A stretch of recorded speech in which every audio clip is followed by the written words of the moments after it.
Selamat pagi. Selamat pagi. Selamat pagi. Selamat pagi. Puji Tuhan, pagi ini Tuhan masih kumpulkan kita melalui virtual Zoom untuk mengikuti ibadah 40 hari berdoa bersama se-Sumatera kawasan utara One Voice 27, dan hari ini adalah hari yang ke-16. Yang melayani kita pada pagi hari ini adalah dari distrik Habinsaran 2. Protokol saya sendiri, doa buka nanti oleh saudari Viola Tamba, renungan nanti dibawakan oleh Pendeta Yunus Manurung, Gembala Distrik Habinsaran 2, dan doa persekutuan, doa pujian dibawa oleh Bapak Beni Siahaan, doa pengakuan saya sendiri, doa permohonan nanti Bapak Pendeta Simbolon, dan doa ucapan syukur Pendeta Muda Gunawan Sitorus. Baik Bapak Ibu Saudari, saya ingatkan kembali, mari kita buka kamera kita masing-masing agar perbaktian kita ini boleh berjalan dengan baik dan berkenan di hadapan Tuhan. Apabila nanti ada doa-doa permohonan yang kita mau sampaikan, boleh diketik di kolom chat di layar handphone kita masing-masing. Untuk memulai perbaktian kita, mari kita mengundang Roh Kudus Tuhan melalui doa dalam hati kita masing-masing. Selamat pagi, Bapak Ibu, saudara-saudara yang terkasih dalam nama Tuhan Yesus. Selamat pagi.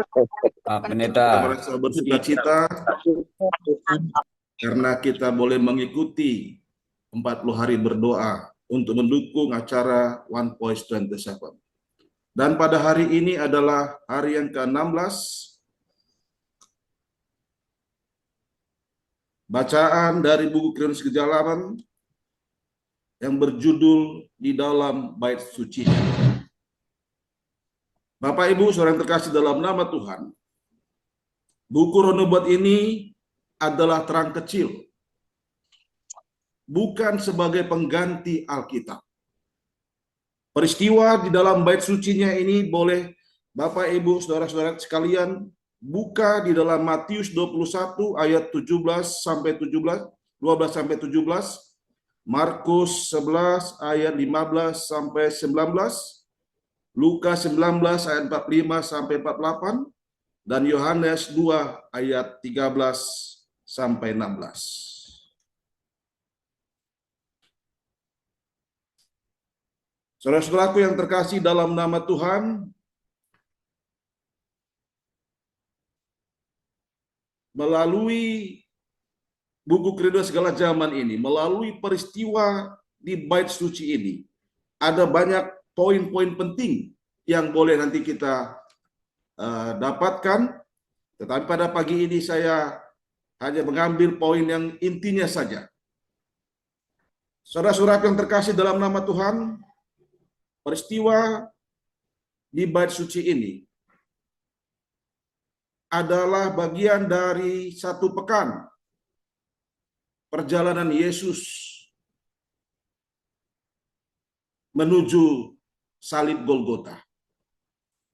Bila mana saya akan bacakan satu pekan secara singkat. Pada hari Minggu, Yesus datang ke kota Yerusalem, menaiki keledai, dan orang banyak menyambutnya dengan melambaikan daun palma dan bersorak hosana.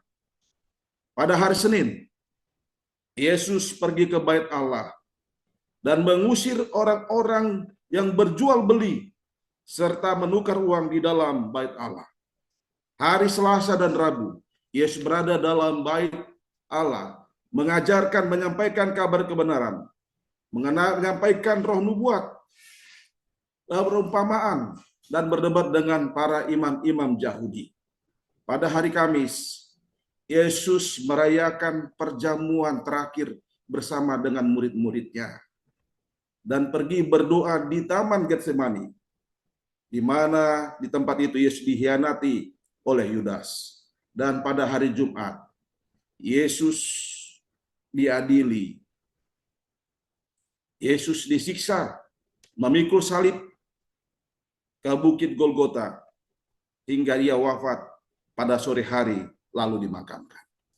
Pada pagi ini peristiwa di bait suci adalah peran Yesus untuk membersihkan bait suci dari hal-hal yang tidak benar, tidak sesuai dengan firman Tuhan. Di bait suci telah terjadi jual beli, yang seharusnya bait suci itu adalah tempat yang kudus, tempat yang suci.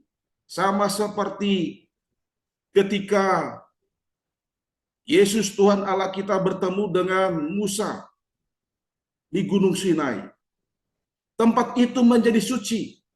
Musa dinasihatkan agar tidak ada seorang pun yang datang kepadanya. Di mana Yesus berada, di mana Allah berada, tempat itu suci. Dan pada peristiwa ini, saudara-saudaraku, Ka'bah itu sudah kehilangan kesuciannya. Bapak Ibu, saudara yang terkasih dalam nama Tuhan, ketika Yesus di dunia ini, Ia tidak pernah menggunakan kealahannya. Mujizat-mujizat yang dibuatnya adalah oleh karena Ia selalu berdoa kepada Bapa. Seandainya Yesus menggunakan kealahannya, maka satu orang pun tidak akan mampu untuk datang dekat kepadanya. Tetapi kita boleh melihat ketika Yesus di dunia ini, banyak orang yang datang kepadanya. Banyak orang yang dekat kepadanya. Sehingga Yesus 100% adalah manusia. Yesus adalah teladan bagi kita sebagai umat Tuhan. Ketika Ia melihat ketidakadilan, ketika Ia melihat kecurangan yang ada di bait suci pada saat itu, Yesus marah, saudara-saudara. Ia murka oleh karena orang kecil ditindas. Ia murka oleh karena rumah Tuhan dijadikan rumah penyamun. Ia murka oleh karena kecurangan-kecurangan yang terjadi. Tadinya orang banyak datang untuk beribadah, mulai dari yang sangat sederhana sampai yang berada. Mereka menjadi merasa terbebani oleh peraturan-peraturan yang dibuat oleh manusia. Telah terjadi jual beli.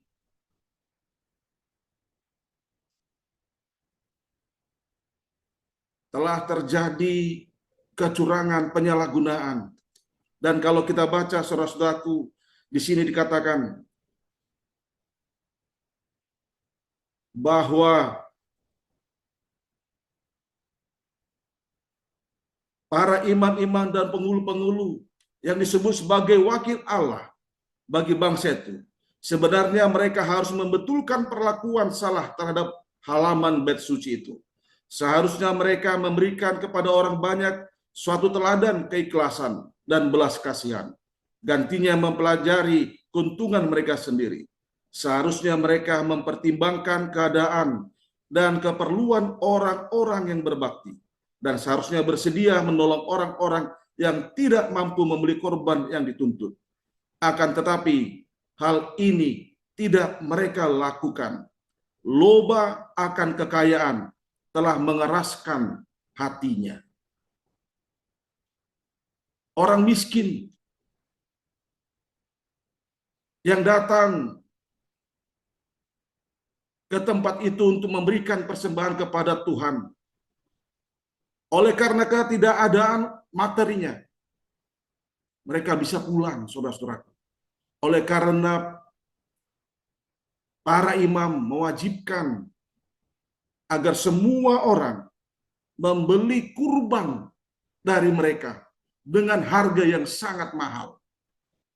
Sehingga banyak orang nggak mampu untuk apa? Untuk memberikan persembahan kepada Tuhan Allahnya. Kristus melihat bahwa ini bahwa sesuatu mesti dilakukan. Banyak sekali upacara diperintahkan kepada orang banyak tanpa petunjuk yang sepantasnya tentang makna upacara itu. Orang-orang yang berbakti mempersembahkan korban mereka tanpa pengertian bahwa korban tersebut melambangkan satu-satunya korban yang sempurna, yaitu Yesus Kristus. Inilah yang terjadi, saudara-saudaraku. Rumah ibadah mereka buat menjadi sarang penyanyi. Yesus Tuhan Allah kita itu ketika ia di dunia ini, ia menunjukkan empati yang sangat luar biasa. Ia menyatakan yang benar itu benar, yang salah itu salah. Sekalipun banyak orang yang tidak suka kepadanya. Dan kita lihat, saudara-saudaraku, orang yang tidak suka itu adalah orang-orang yang terganggu ekonominya. Dan kalau kita lihat terus baca ke bawah, ketika Yesus berada di Ka'bah itu, banyak orang-orang yang datang untuk mendengarnya, orang-orang yang sederhana sekali. Bapak, Ibu, saudara-saudara yang terkasih dalam nama Tuhan, apa yang penting bagi kita sebagai umat Tuhan zaman sekarang ini? Yang penting bagi kita adalah kita sebagai umat Tuhan harus mencontoh apa yang telah dilakukan oleh Yesus. Praktik-praktik keagamaan yang tidak benar, kita harus nyatakan bahwa itu tidak benar. Sekalipun banyak orang nantinya tidak suka dengan kita. Praktik-praktik yang kita lihat terjadi seperti di Ka'bah itu, kita harus berani mengatakannya. Kita harus mempunyai rasa empati seperti yang ditunjukkan oleh Tuhan kita Yesus Kristus ketika di dunia ini. Biarlah kita sebagai umat Tuhan di zaman akhir ini boleh menunjukkan satu sikap yang baik, yaitu agar kita sebagai umat Tuhan memiliki empati, saling mendoakan, saling mendukung, saling menguatkan, bukan saling menjatuhkan. Karena Yesus dalam kemarahannya, ia menunjukkan kasihnya yang begitu luar biasa, sehingga orang-orang tidak bisa menyangkalnya. Biarlah kita sebagai umat Tuhan, mulai hari ini dan seterusnya, melakukan segala sesuatunya hanya untuk kemuliaan Tuhan kita, Yesus Kristus. Amin. Amin. Amin. Amin. Puji Tuhan untuk firman Tuhan yang baru kita dengar. Saat ini kita akan memasuki doa persekutuan, doa pujian nanti Bapak P. Siahaan, doa pengakuan saya sendiri, doa permohonan Pendeta E. Simbolon, dan ucapan syukur Pendeta Gunawan Sitorus. Kami persilahkan Bapak B. Siahaan untuk memulai doa kita.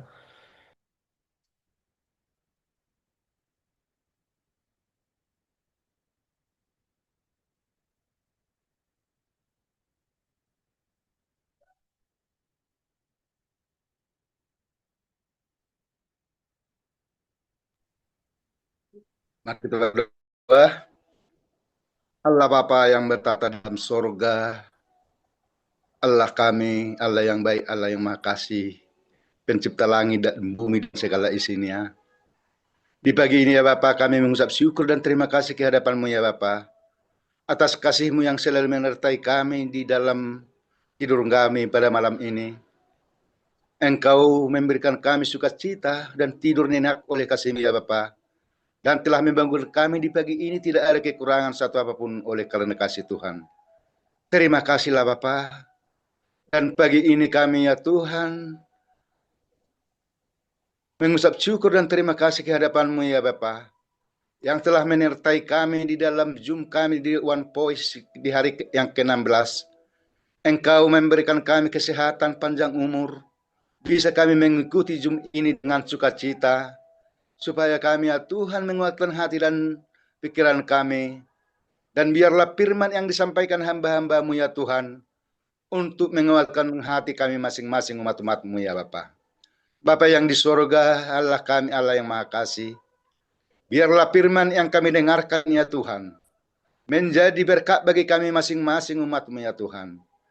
Dan biarlah hari-hari kami ya Tuhan, selalu mengikuti di hari 40 hari kami berdoa, supaya kami ya Tuhan terberkati umat-umat-Mu ya Bapa. Bapa yang di sorga, biarlah firman ini ya Tuhan yang bagi pujian bagi kami dan bagi Tuhan, supaya kami ya Tuhan bisa mengikuti apa kehendak Tuhan di dalam kehidupan kami. Terpujilah namamu ya Bapa, karena Engkau yang layak untuk menerima puji-pujian ya Bapa. Terima kasihlah, inilah doa kami ya Bapa. Selah. Bapa kami yang bertata dalam kerajaan sorga, dengan kerendahan hati Tuhan, kami datang memohon ampun atas pelanggaran dan dosa yang kami masih lakukan di dalam kehidupan kami. Selagi kami masih mengerjakan keselamatan kami sendiri dan keselamatan orang lain, kami masih mau jatuh Tuhan di dalam kelemahan dan pelanggaran kami. Kami memohon dengan kuasa Roh Kudus-Mu, mampukan kami untuk hidup lebih baik dan lebih setia, lebih taat menuruti semua kehendak Tuhan, agar hari demi hari kami akan semakin dimampukan untuk boleh hidup lebih setia di hadapan Tuhan. Ya Tuhan, kami yakin dan percaya Engkau adalah Allah yang penuh pengampunan. Ampunilah dosa-dosa kami. Selah. Pagi ini Tuhan kami datang memohon kehadirat-Mu, agar pekabaran firman Tuhan di hari yang ke-16 ini boleh kami mengerti, kami lakukan, kami boleh hidupkan, bahwa di rumah Tuhan ada Kristus ditinggikan, bahwa rumah Tuhan adalah pusat dari pelayanan Tuhan di dunia ini, di mana Tuhan berada di tengah-tengah manusia. Berkati hamba-Mu, Pendeta Muda Junus Manurung, yang sudah menyampaikan pekabaran. Urapi berkati hamba-Mu di dalam pelayanan di distrik Habin Saran 2. Biarlah umat-umat Tuhan yang ada di sana semakin terberkati. Pekerjaan pelayanan penginjilan semakin maju. Dan seluruh kehidupan ekonomi iman umat-umat Tuhan semakin dikuatkan dan semakin bersandar kepada Kristus. Kami berdoa ya Tuhan, buat seluruh umat-umat-Mu yang sudah hadir di ibadah 40 hari berdoa, ibadah melalui Zoom ini. Kami telah tiba di hari yang ke-16. Ada tantangan yang begitu besar Tuhan. 24 hari lagi kami harus bangun pagi, mempersiapkan waktu kami, agar 40 hari ini benar-benar menjadi sebuah kesucian, menjadi sebuah kebangunan rohani, di mana Yesus di dunia ini, ketika Dia akan mengawali pelayanannya, Dia berpuasa, Dia berdoa, Dia memisahkan diri dari seluruh kehidupan dunia ini selama 40 hari, 40 malam di padang gurun. Barulah Dia Tuhan menerima baptisan yang kudus, dan segera Dia mampu dan menang menghadapi pencobaan-pencobaan yang digunakan oleh setan. 40 hari ini adalah awal di mana kami akan memulai One Voice 27, mempersiapkan seluruh umat Tuhan di daerah Sumatera kawasan utara untuk siap melayani Tuhan, untuk siap berjuang mengalahkan pencobaan dan seluruh godaan setan, untuk siap bersatu, berjabat tangan, membaca Alkitab, membuat KPA, mengadakan KKR, dan setiap penginjilan pribadi. Ini semua adalah awal yang baik, di mana 2000 tahun yang lalu Yesus telah menerima baptisan kudus. Kami akan mengulang sejarah. Kami akan mengingat kembali bahwa Tuhan kami Yesus Kristus telah hadir di dunia ini, menjadi juru selamat kami, menerima baptisan, berdoa 40 hari 40 malam. Biarlah seluruh para pendeta-pendeta kami diberkati oleh Tuhan, sehingga boleh menjadi teladan sehingga boleh menjadi center of influence di setiap distrik di mana mereka melayani, rumah tangga mereka, anak-anak mereka, bahkan cucu diberkati oleh Tuhan. Memberkati seluruh ketua-ketua gereja kami agar boleh bersatu dalam melaksanakan tugas yang mulia ini.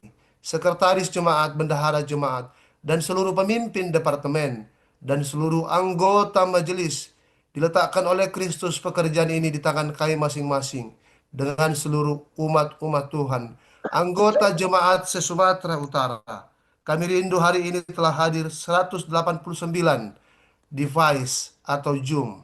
Kurang lebih ada sekitar 300 orang yang sudah hadir pada pagi ini. Kami rindu akan ada 1.000, bahkan 8.000 seluruh umat-umat Tuhan, jemaat, distrik, daerah Sumatera, kawasan utara. Akan terjadi kecurahan Roh Kudus, kebangunan rohani yang bukan main-main Tuhan. Oleh karena Tuhanlah yang mengizinkan program ini, akan kami nikmati. Kami akan menjadi satu suara, satu semangat, dan satu pengharapan, dan satu di dalam misi Tuhan.